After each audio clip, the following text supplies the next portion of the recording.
Red, self-existing serpent, day 4 of the wave of white wind that we are in, and the second day of this new galactic year. And what is this about? So the 4th day is the practice point of the wave. So it's this self-existing energy which is about coming into form, grounding. And what is the red serpent? The red serpent is the life force. And so spirit is grounding in the life force. And so as we breathe, we connect with the life force and we connect with the codes of the life force that is spirit. So the daily practice that we need to do to stay connected with our soul is to breathe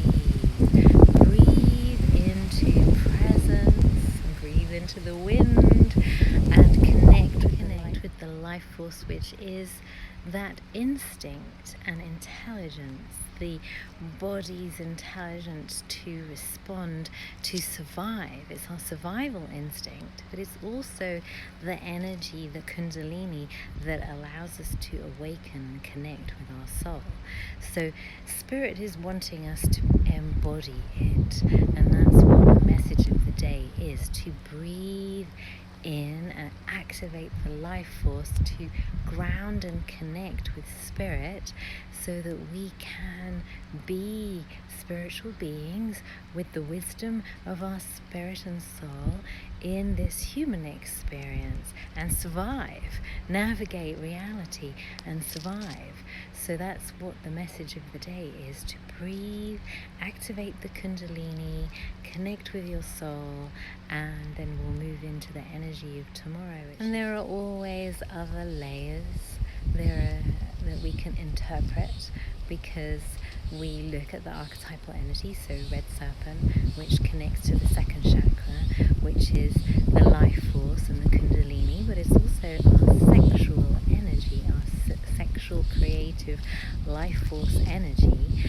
And this is speaking to how we are connected, how grounded are we with our sexual energy, because it is the energy that connects us with our soul.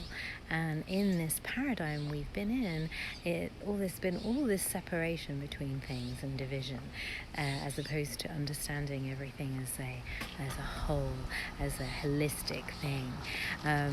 Sex and our relationship to our sexuality and our sexual energy and how that works is all spiritual technology, and we haven't awoken to that. So this wave of white wind is going to bring us home to activate that remembrance of how it works to be in this body, what our sexual energy is for, how to honor it, how to elevate our life force, which is under threat because we are living in a time of great fear, which is contracting our first chakra, which means our second chakra is also closed down. And this is a way to separate us from our spiritual connection, which is where our authority is, where our inner authority, our soul guidance system.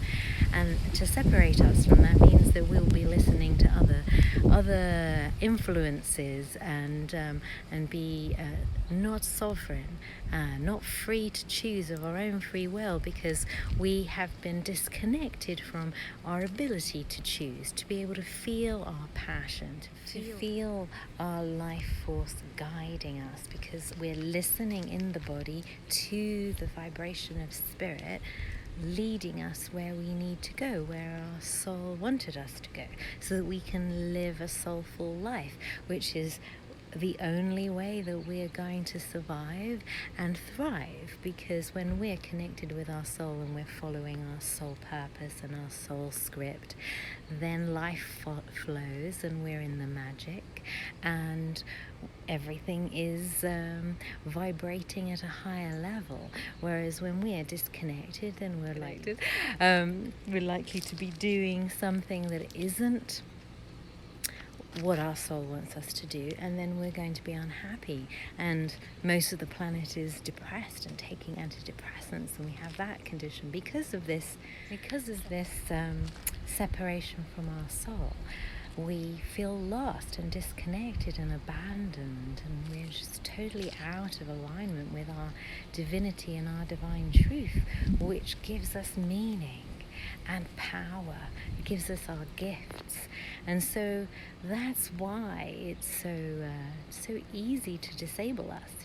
Fear, shut down the first chakra, and then false programming around our sexual energy, shut down that, and then we can't come into the body and ground heaven on earth, this is the temple of heaven on earth. We are the temples, and as we embody spirit and we allow the life force to vibrate in alignment with spirit, as opposed to in survival mode, cut off from spirit, then we will see this reality in a completely different way. We will have heaven on earth because we will be heaven on earth. We will be spiritual beings having a human experience without the forgetfulness of our spiritual origins and truth. And so that's why breath work is so important, because breath work will allow us to unlock those energies in the first and second chakra, to release the trauma that separated us in the first place, because we weren't designed to be so disconnected. We were meant to be connected, but there's just been so many things that we have done outside of natural law, where because it's been created that way to disconnect us, so that we can unravel it and reconnect ourselves. But there's just a lot of trauma that goes on, that when we realize how sensitive we are, we will stop doing those things. We'll stop cutting the cord, because it naturally falls off after 3 or 4 days, so we won't traumatize the new inborn incarnating spirits from their physical body. We won't cause a trauma that causes the soul fragmentation, that causes the separation. We'll realize how to stay anchored, because we've done the work to reconnect this physical body with our spiritual body, which is the breath work that I do, which is a kundalini based breath work, all about raising the vibration to be in resonant harmony with our light body, our soul body, so the soul body can come back into the body.